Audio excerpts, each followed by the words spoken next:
ئەو کاتتان باش لە هەولێری پایتەختەوە حەز دەکەم لێرەیە خوێندنەوەی خۆم پێشتر پێوە بکەم. علاقاتت هەنێمە یانان باکوور باشووری گەل پارتێکی علاقاتەکە بەرهەتێن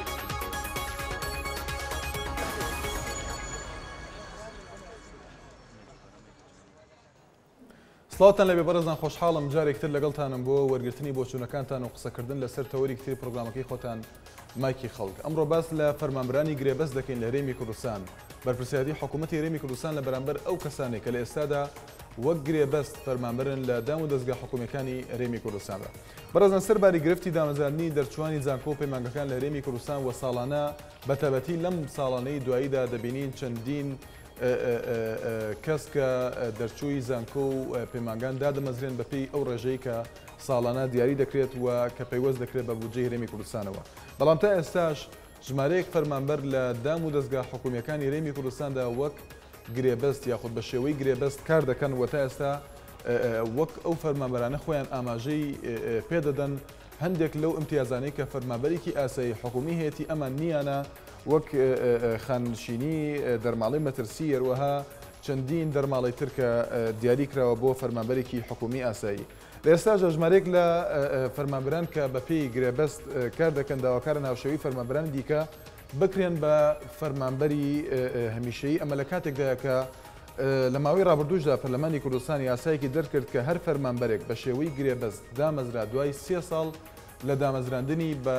گرێبەست دەبێت بکرێت بە فەرمانبەری هەمیشەیی لەناو هەر دەستگایەکدا. بەشێک لە پەرلەمانتاران ئاماژە بۆ دەکەن کە ژمارەیەک لەو فەرمانبەرانەی کە بە شێوەی گرێبەست کار دەکەن لەبەر ماوەی خزمەت و کارکردنیان شارەزاییەکی باشیان وەرگرتووە و دەبێت وەکو فەرمانبەری هەمیشەیی دامەزرێن بەڵام لە ئێستادا ئەم کێشەیە چارەسەر نەکراوە و هەندێک لەو فەرمانبەرانە داواکاریان هەیە بۆ ئەوەی بکرێن بە فەرمانبەری هەمیشەیی. لە بەرامبەر گرفتی ئەو فەرمانبەرانە و تەبێژی وەزارەتی دارایی بە NRT ڕاگەیاند کە لە ئێستادا دامەزراندنی فەرمانبەران بە گرێبەست ڕاگیراوە هۆکاری ئەوشی گەڕاندەوە بۆ ئەوەی کە لە پەرلەمانی کوردستاندا لە کاتی پەسەندکردنی بودجەی 2013دا بڕیادراوە بە کەمکردنەوەی خەرجەکانی وەزارەتی دارایی. لەو بارەیەوە دلێر تاریق ئەوەشی وتووە کە بە پێی ویستی فەرمانگەکە گرێبەستەکان تازە دەکرێنەوە. بەڕێزان ئەگەرچی ساڵی ڕابردوو حکوومەتی هەرێمی کوردستان بڕیاریدا بە دامەزراندنی 17,000 دەرچووی زانکۆ پەیمانگەکان بەڵام تا ئێستا ژمارەیەک فەرمانبەر بە شێوەی گرێبەست لە فەرمانگەکانی حکوومەتی هەرێمی کوردستاندا کار دەکەن و نەبوونی ئیمتیاز بۆ ئەم کەسانە نەبوونی دەرماڵە و هەندێک لە مافەکان کە بۆ فەرمانبەری تر یاخود هەمیشەیی دیاری کراون ئەمان ناگرێتەوە ئەمە وای کردووە کە داواکار بن ئەوانیش وەکو فەرمانبەری هەمیشەییدا بمەزرێن. دیارە پێشتر هەر لە پرۆگرامی مایکی خەڵکدا چەندین بەشداربوو پەیوەندی کردووە و داوای کردووە کە تەوەرێک تایبەتکەین بەم پرسە کە پرسی فەرمانبەرانی گرێبەستن و داهاتوویان و چارەنووسیان بە تایبەتی لەگەڵ ئەوەی کە پەرلەمانی کوردستان ئەو بڕیاری دەکرد بۆ دامەزراندنی هەر کەسێک دوای 3 ساڵ لە خزمەتی وکردنی بە فەرمانبەری هەمیشەیی. لە سەرۆری کۆمەڵاتی فەیسبوک بەناونشتانی facebook.com/naliatv دەتوانن ڕاو تێبینی و سەرنجەکانتان بنێرن هەروەها لە ڕێگەی ڤیدیۆ سکایپەوە بەشداری دەکەن لە پرۆگرامەکەی خۆتان. مایکی خەڵک کەمال زەنگەنە لە سەر فەیسبوک نووسیوێتی من پێم وایە پێویستە لەسەر حکوومەتی هەرێم کە سوود لە شارەزایی ئەو کەسانە وەربگرێتەوە بە زووترین کات ماف و ئیمتیازاتیان پێ بدات و بە هەمیشەیی دایان مەبزرێنێت بۆ ئەوەی کە لە دڵەڕاوکێدا نەبن. هەروەها بێوار مەڕوان نووسیوێتی دەبێت حکوومەت بەرپرس بێت لیان و بەرپرسیارەتی ئەم فەرمانبەرانە هەڵبگرێت. بەڵێ بەڕێزان هەر سەبارەت بە تەوەرەکە یەکەم پەیوەندیمان هاوژین لە کۆیەوە لەگەڵماندایە. سڵاو لێ بێفەرموو.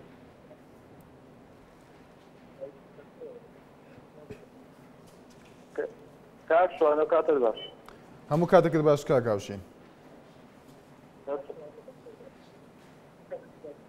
دەستخۆشیەوە بەڕێوەمە جوانە لێ دەکەم. زۆر سپاس دەکەین کاک هاوژین. بەڵێ فەرموو. وڵای تەوەرەکی زۆر جوانە پێم خۆشێک دوو قسە لەسەر ئەو تەوەرەیە بکەم. بەڵێ فەرموو.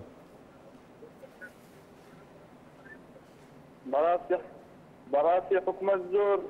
کەم تەرخەمە لەسەر ئەو مۆزەفانەی کە دایان دەمەزرێن بە مۆقەت. بەڵێ. بموقع أنا يعني بدي صوت 600,000 دينار يعني هي زاكرة بدي صوت 600,000 كابرا قد ذكرتي بي بدي صوت 600,000 يعني بشي أتسويكين هكا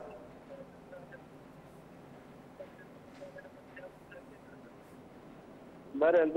دا لحكومتكم كأمشي شيء بەڵێ سپاس بۆ کاگاوژین لە کۆیەوە دایکی ئاواز لە هەولێرە لەگەڵمادایە سڵاو لێ بێ دایکی ئاواز هەموو کاتێکت باش فەرموو دەستخۆشیتەوەرەکە لێکم برای بەڕێز سپاس دەکەین دایکی ئاواز بەنسبەت و خەڵکێک ئەڵێ ئەمانەی کە باسەکەی برای من بەناوی خوا ناوی خوا گەورەیە ئافرەتێک ڕەفیقی خۆمە ئافرەتەکە خوێنەواری نییە لە خوێندنی خێراوە چ بوو پیاوەکەی بۆ سەعبەت فۆرمێکی بێ وەرکرد بوو وەری گەتبووتی ئەوەنەی پێ نەچوو بانگ ناکوتیان ناوت گەڕاوەتەوە لە ئەوە حەق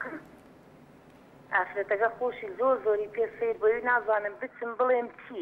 مقابلەم لەگەڵکەن چی بڵێم چوو مقابلەکەشیان هەر بە ڕۆتینی بەڕێ کرد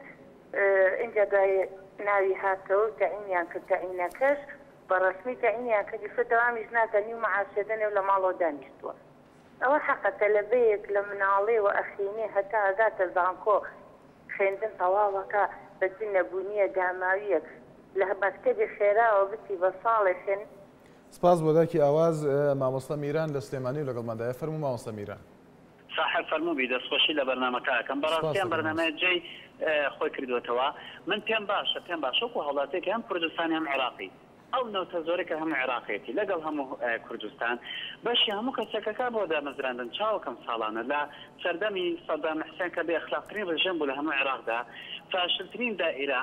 بە قەڵەمدار عریزە بنووسیا بۆ ئەوەی کە تەعینت بهاتایەتەوە لە خلالی 2 ڕۆژ هاتەوە من پێم سەیرە کوڕی جوانی ئەم شارە و کچی جوانی ئەم شارە داوای تەعینەکەن کە سەرەتاترین مافی مرۆڤ وەکو ئاو کارەبەکە نایکەن باشە پشکنیە لە نەوتی ئەو بیرە نەوتانێک کە زۆزۆی دەدوێزنەوە ڕاستە لەوانەیە حەقیەوە بێ کە خزمەتێبان حکوومەتە کردو بێ وەکو گرێبەست بەڵام مافی هەموو کەسێکە لە بنەڕەتدا کەدا مەزرە دوای خوێندن ئەی عنی چی خەوت بخوێنێ کاک شۆنجان ئەی عنی چی خەوت کەپ پۆشە دایک و باوکە بێ بە دنیا دەفتەر سەر بکەم بۆ مناڵێکی سەرەتایی تا پێگەنە تا بێتە خەریجی جامعە دوایەوە خەمۆکشی بگیرە و تەعینی نەکەن ئەی بیلێ چی بکاتەوە لە خۆکوشتنیان خۆی بخاتە ناو هێزت بەڵێ سپاس بۆ مامۆستا میران مام قادر لە هەولێرە و لەگەڵمادایە فەرموو مام قادر ئەو کاکەت باش ئەمەن دەمێنێت لەو بارەیە قسە بکەم فەرموو مام قادر ئەوەن بەقەڵەی مقنعە لە هەرێمی کوردستان زۆرە هەر دائیرەک هەر غورفەیەک دەبینی 10 کەس 15 کەسی لێ مەعاش وەردەگرن یان کەسەوە مارێ سەرمانە بەزەوە مەعاسی دێن ئەوە بەڕاستی کەسەی دروست کردیە خەڵکانێکی گرێبەستیان کردیە چێنە مدیر حاما مدیر حساباتە لە دائیرەکەی تەقاعدی دەکەن دووبارە تەعینی دەکەنەوە کاکادێەوە هەموو خەرج کوردیانە چێوە بچن نابی مەزاریان بدەن ئەو خەڵکانە بێن بەشداری بکەن تێدەگەی ئەو زەحەمە لێرەدا دەمەوێت چارەسەری ئەو چەسارە دائیرەیە دوو مۆسی دەوێ نیتی دائیرەیە سەر وەزەفی زیادە لەگەر ڕێزی سمحەخوایە وەزارەتی پەیوەندانە چارەیەکی ئەو وەزعی بکە لەگەر ڕێز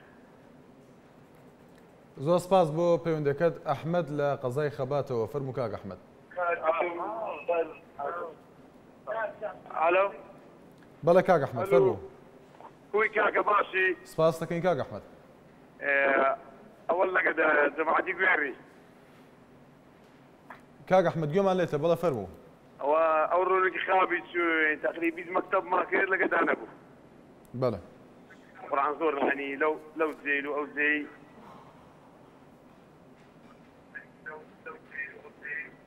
ئەرێ بەخوای هیچ نەبوو ئینە مادیمون بوو کاک خوا لە کەچ ڕێ بگەڕ لۆلودی بابا ناولارە نییە ئەرێ وەڵڵا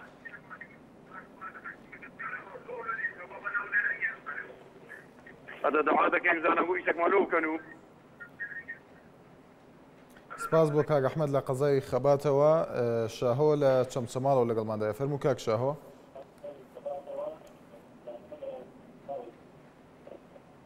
باش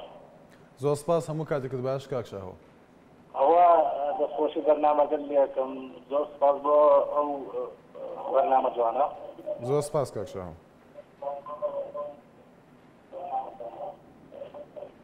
وەڵی من ئەمەیە لەسەر ولكن يخطأ كانوا بلام ما هذا قصو بارو يقصي خومة ديكا فرمو كاك شاهو والله هي الحكومة بحياتي أسامة بحياتي يجبو تقي القرآن ناقل أسامة حرب هو خوانو إيش كده إيش ناقل كلا برجون دي فقير هذا بلى من وقت خلصة ما نيجي زيكم داور بوجرانهم بس البوليسي ولا جنابي جميل سروج حكومة تاكو يستعجل جوابين هذا جل جوابين ما بيزودوا على إنزال نكرة آية خكارجيش يعني سپاس بۆ کاک شاهۆ ئیدریس لە دوهۆکەوە لەگەڵماندایە سڵاو لێ بێ کاک ئیدریس فەرموو باش ئێوارەت باش کاک ئیدریس دەستخۆشی بەرنامەکەتین مامۆستا من چەند پێشنیارێکی هەین بەس بڵا کاتێ مێناچێت حتا پێشنیارەت خۆت بێجین پاشی کاتێم بچیدن فەرموو کاک ئیدریس بەڵێ مامۆستا با کاتێ مێناچیتن پێشنیارم هەیە پێش پرسیارەوە ئەمە لاڵێ مامۆستا ئەوەی ئەگە پرسیارێکە لەسەر بەرنامە نەبێتن بايتر يعني تلفونك بكوجينا يعني لهفته دا يكروشان دروج برنامج روا بيتن هذيك بيشنارك بيتن اشتك هابت بلايتن او دو بيشنار بو جنابت بس كاتا كان بوني بدا خروش ما موسى لسبب برنامج ما موسى لسلام بسياري امرهم بيستا امن برايكم ظلم اوها زور يعني زور درشي قطا كل جهه پێویستە گرێ بەس نامێنێتن بە پێی بواری تخصصی خەڵک بێتە دامەزراندن و ئەمە دەڵێم لە گرێ بەژیک یعنی گەندەڵی هەیە لە دامەزراندنی بە گرێ بەژیک یعنی سپاس بۆ کاک ئیدریس لە دووهۆکەوە لە هەولێرەوە تریسکە لەگەڵماندایە سڵاو لێ بێ فەرموو ئەم کاتتان باش زۆر سپاس دەکەن تریسکە خان دەستخۆشی بەرنامەکەتان لێکەم هیوادارم هەر سەرکەوتوو بن لەو بەرنامە جوانە زۆر سپاس دەکەن تریسکە خان بەڕێزم بنسبەت تەوەرەکەتانەوەی کە مەسەڵەن لەسەر دەرچوان و لەسەر خوێندکارانە خوێندکاران لەو ڕۆژە هیچ شتێکیان بۆ ناکرێ و بەڕای منیش هیچ شتێکیش واژ نەکراوە بۆیان و بۆشیان ناکرێ ئەوەی لەو ڕۆژەیان مافی بەس واستەکاریە خوا شەهادە هەر ئێعتراف پێ ناکرێ ئیتر بڵێم چی ئەو تا چەنەهاتە لە بمان هەیە حکوومەتی هەرێم ناردێتێ دەرەوانی هەر ئاوریشان لێ ناداتەوە لە غەریبایەتین هەمووی دەستخۆشی بەرنامەکەتان لێکەم و زۆر سپاس هیوادارم سەرکەوتوو بن زۆر سپاس دەکەن سپاس بۆ تریسکە خان لە هەولێرەوە سەرباز لە سۆرانەوە فەرموو کاک سەرباز بەرز من سەلاو ڕێزمێ بۆ بەرنامە جوانێ زۆر سپاس دەکەین کاک سەرباز ئەمان ساڵ عیبنەبی کوڕێک مێ بەناوی سەرباز ئەحمەد سەلیم عەبدوڕەحمان من پێوەمە عیبنەبی تعيين بكم لو شفنا تقريبا 7 ورقه 8 ورقه شو التكليف كده خدم كده او داش ناخها نجرات هو في صار من فيهم دار حكومتكم داش بدا خشين تو دا خو سببيه بلى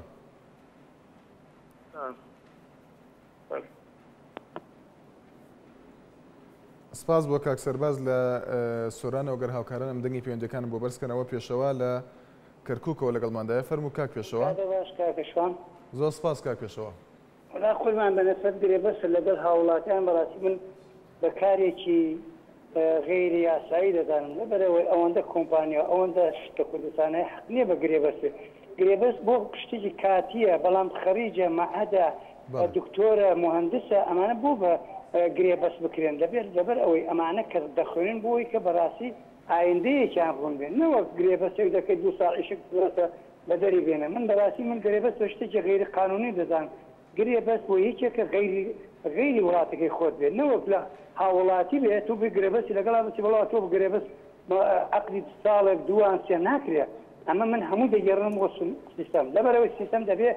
بەرنامەیەکی هەبێ بۆ ئایندەی ساڵ بە ساڵ بۆ تەخەڕوجی خوێندکاران بۆ قوتابیان بۆ هەر میهنەیەک کە تەخەڕوجەکە بەڕاستی لە گرێبەست نیکا یەکسەر تەعینی کات لەبەر ئەوەی عێراق کوردستان تایبەتی ئەوەندە دەوڵەمەندە پێویستی بە گرێبەست نییە بەڵام یەکێکی ئەجنەبی دەخەچی گرێبەستە بەڵام بۆ هاوڵاتی غێر سپاس بۆ کاک پێشەوە دایکی محەممەد لە سلێمانیەوە فەرموو دایکی محەممەد ئەم کاتە باش هەموو کاتێکت باش دایکی محەممەد بەنسبەت ئەو کچەی منەوە 2 ساڵ و 8 مانگە گرێبەستە بەڵێ تا ئێستا نەبووکراوە بەڕەسمی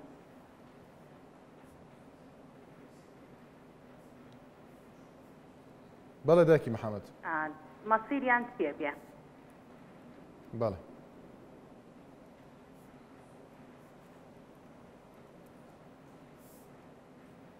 سپاس بۆ داکی محەممەد لە سلێمانیەوە سەردار هەر لە سلێمانیەوە فەرموو کاک سەردار. ئێوارە باش کاک شۆنجان. ئێوارەت باش کاک سەردار. خۆشی بەرنامەکەت لە یەکەم بەڕاستی جوان هەڵبژاردووە. من هیوادارم وڵاهی ئەو گرێبەستانەی کە چەند ساڵە مەسەلەن لە چاوەڕوانیەوان کە من بە هەمیشەیی هیوادارم ئەولیاتی ئەم ساڵی داهاتووە بۆ ئەو گرێبەستانە بێ چونکە ئەوانە لە زۆر ئیمتیاز بێبەشن وەکو خانەنشینی وەکو دەرماڵە ئەمانەت بێبەشن. هیوادارم حکوومەتی هەرێم ئەوانەکە بە متەخۆری دایمی هەروەها ئەو برادرانە کە بڵێن دەزانخۆیان دەچون لە پەیمانگاکانە دەچون لە چاوەڕێ تاعینات ئەوانەش تاعین کرێن و بەردووتنی کات بۆ ئەو یۆمە لە چاوەڕوانیان نێمێنەوە هیوایان تیا تووشی نەخۆشی دەرونی بۆ ئەوی کە سایتە تاعین نەبووە. من بەشێکی تێجەڕمە بۆ مەعارەزە چونکە ئەوان ڕێگرن لە دامەزانی خەڵەگەڵێن پارتی وێچێتی هەمووی خەڵکیان کردو بە موچەخۆر ئەگەر نانکە ئەگەر ئەوە ناکە بە موچەخۆر ئەو خەڵکە دەماڵۆ چی بکە ڕێگرن یعنی لەوایە کە ئەو خەڵک کرێ بە موچەخۆر و بە دامەزان دەستخۆشی بەرنامەکە لێەکە. زۆر سپاس بۆ کاک سەردار لە زاخۆوە کاک کۆچەر لەگەڵماندا ئێستا لێ بێ کاک کۆچەر فەرموو. شوان دەستخۆشی لە بەڕەمەکە دەکەم. لە هەندە لایەنەوە وا بزانم ئەم گیرێبەستانە لە جیگای خۆیان نییە دەبێت حکوومەت لە کاتێکدا کە یەکێک دادەمەزرێنێت بە ڕسمی دابەزرێن بە گیرێبەست و باغدیان نەبیت. هیوادار لە خەڵکیانشی بە گیرێبەست لەگەڵ حکوومەت کار نەکەن. بڕم بۆ خۆ لە لای تایبەتەکان کار بکەن چونکە حکوومەت ئەوەندەی زەختی لەسەر نەبیتن لە هیچ وڵاتێک نییە ئەوەندە فەرمانبەر هەبێت. بەخوا دوو دەڕێ لە هەندێک فەرمانبەر دەبینی لە هەندێک فەرمانبەر زیادە ئینسان لەوەیە هیچ سوودیان نییە. یعنی چییە؟ فەرمانبەرە گیرێبەستەکان ئەوانەی کە لە دەمانێکە ساڵدەمانێکە کە هیوادارم دامەبنزرێنن هیوادارم ئەو خەڵکەی بیاوێت لە حکوومەت کار بکات بە تەعین نەبیت کار نەکات. بەڵێ با کێشەش بۆ وای دروست نەبیتن. زۆر سپاسی جەناب دەکەم بەڕێزی. سپاس بۆ کاک کۆچەر لە زاخۆوە ڕەنجدەر لە هەولێر و لەگەڵماندا فەرموو کاک ڕەنجدەر.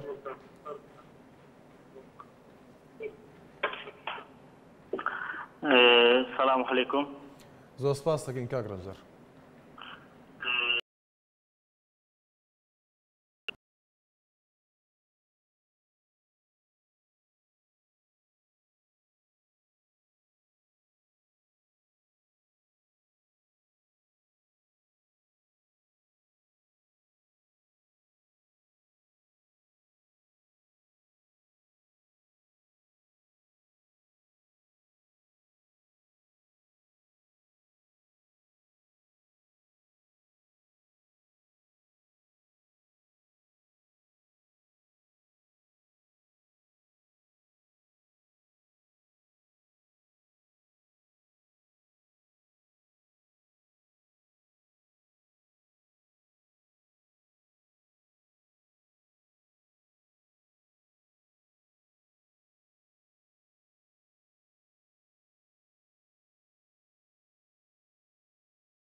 Good.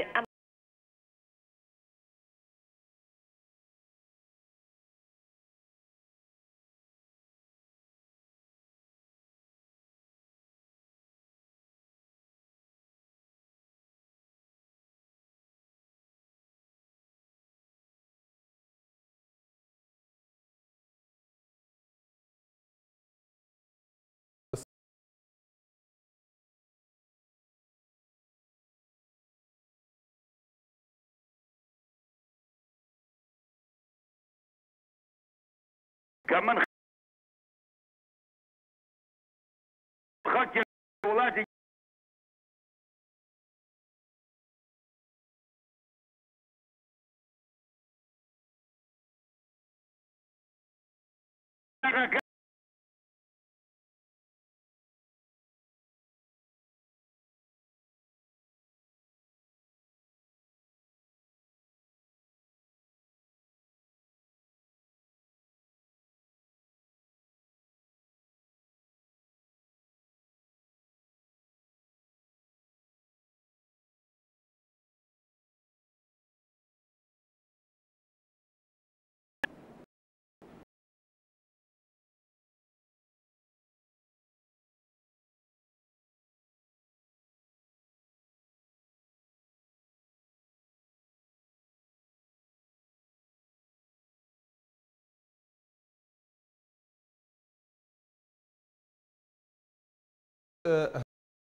وحال مدرنك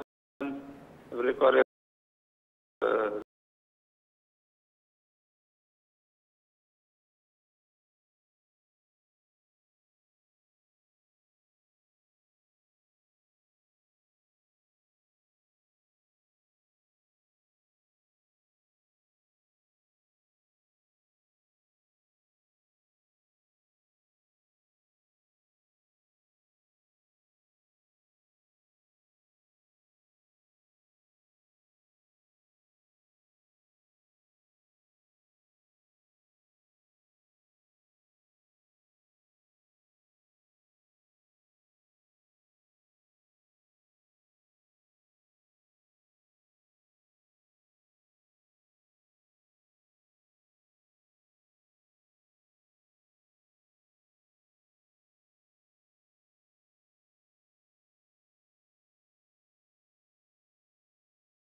لا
ولا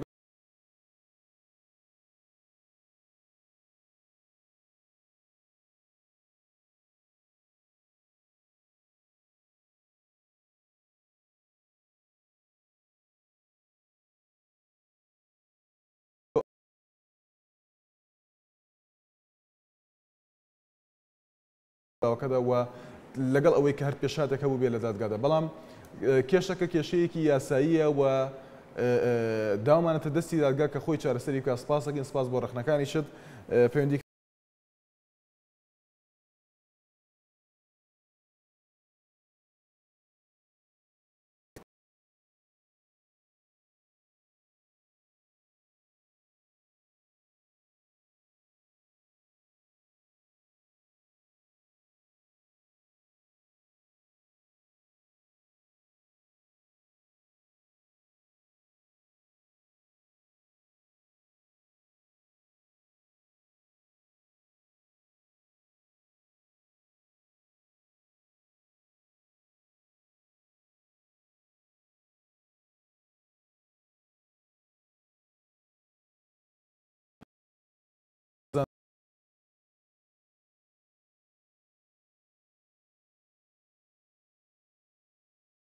کوردستاندا و بەرپرسیارەتی حکوومەتی هێرم لە بەرامبەر ئەم کەسانە کە وە خۆیان دەڵێن تا ئێستا چارەنووسیان نادیارە و لە زۆر لە ماف و امتیازات و هەندێک دەرماڵی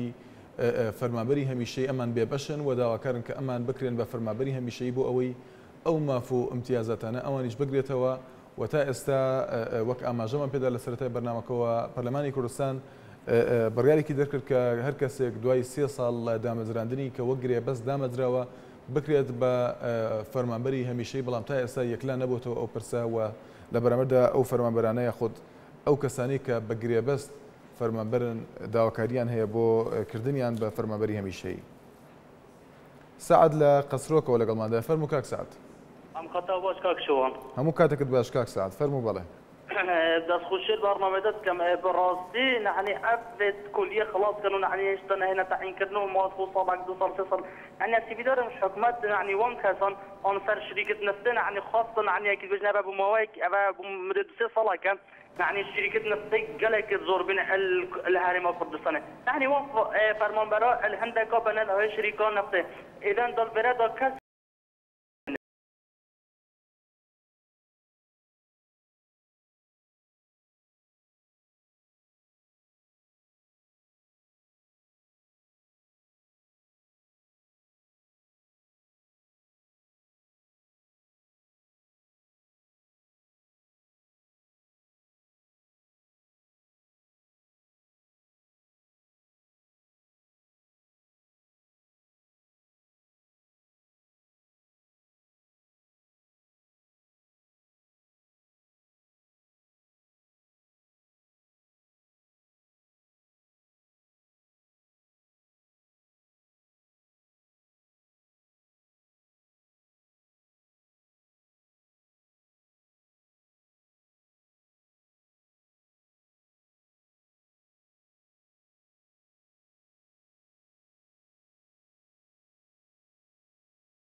قدر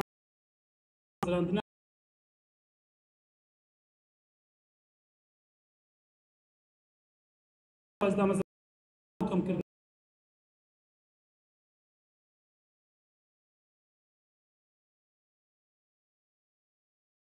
ابو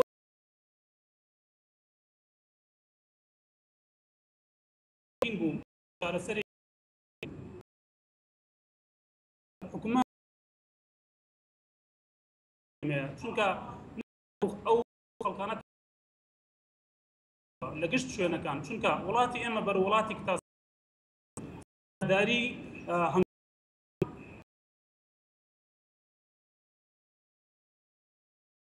دەتوانێت باشە بۆ گەن لە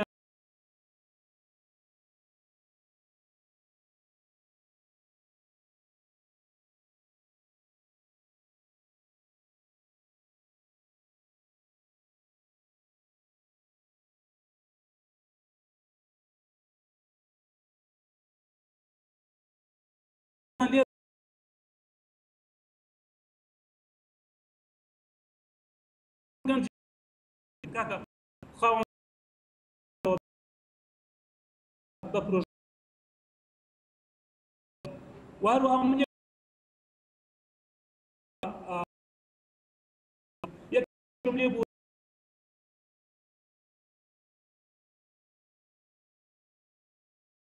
ڕۆستەم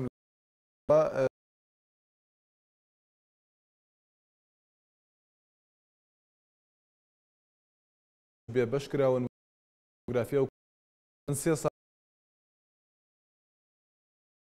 گرێبەست کەن لە هێکیش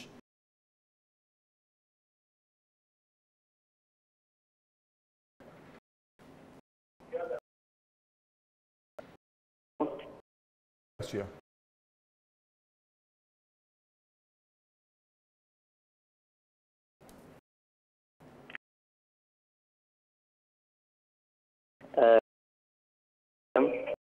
باس دەکەین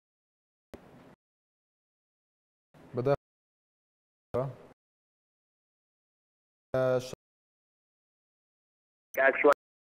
هەموو بەرنامەکەت شوارێمە ئەم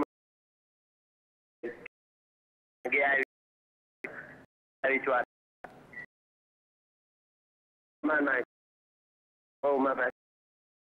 بەڕاستی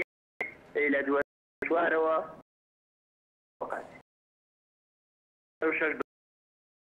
شەشەوە وعد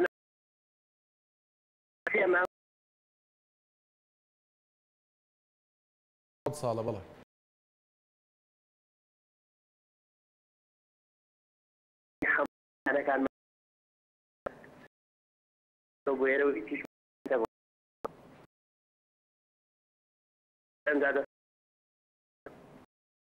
کاک ئەحمەد خەڵات زێو لەگەڵماندایە سڵاو لێ بێ خەندەخان. ئەلو ئەم کافر باش بەڵێتە لەتەیەکی زۆر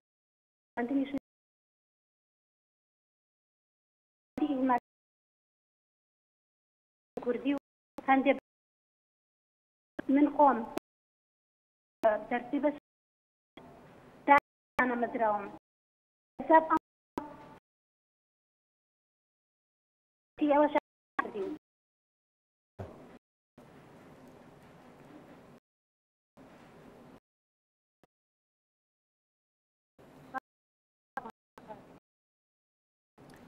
بۆ پێم عەبدوڵڵا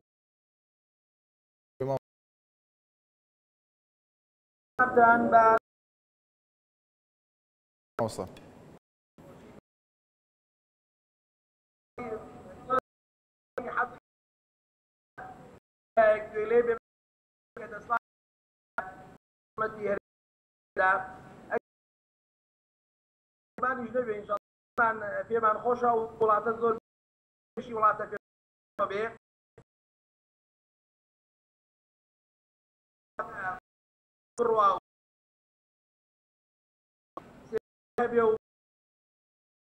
خۆش پێم وایە درێ بەو کەسان ئەهل باسی ئەوە کات إذا إلى غير أهل وكلو بدأ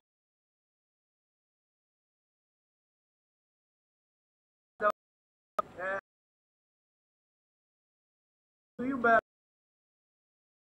باش أخذ أوفر ريزو من أول بباش وأريش كوا أخذ أوصل صالح أصبح بس ما وسنج اختخوا وكاكسن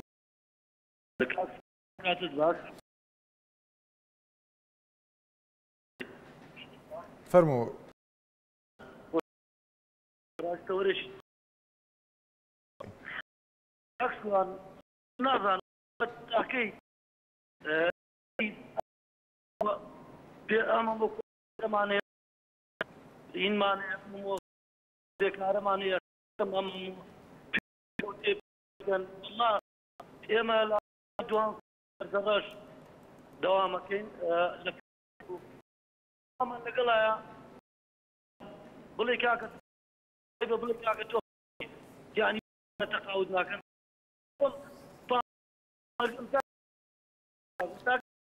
كار كي نازن متى توا نازن نازن دولو الدنيا غش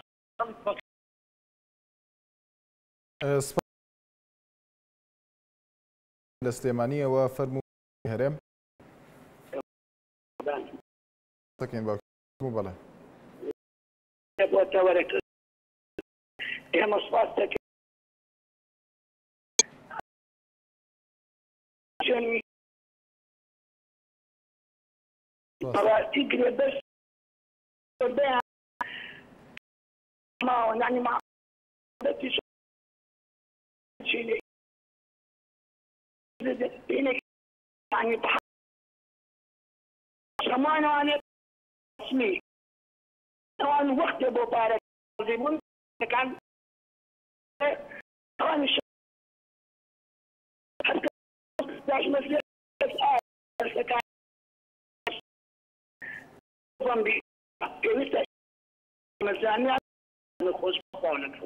باز بۆ رێم لە سلێمانیەوە دووە پەیوەندیمان سبینێ هەینی تەوەری پرۆگرامەکەتان کراوە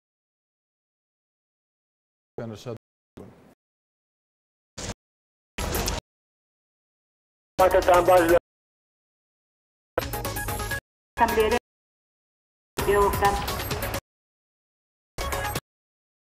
يعني عن باشوري بقلب فاتي علاقاتك براسين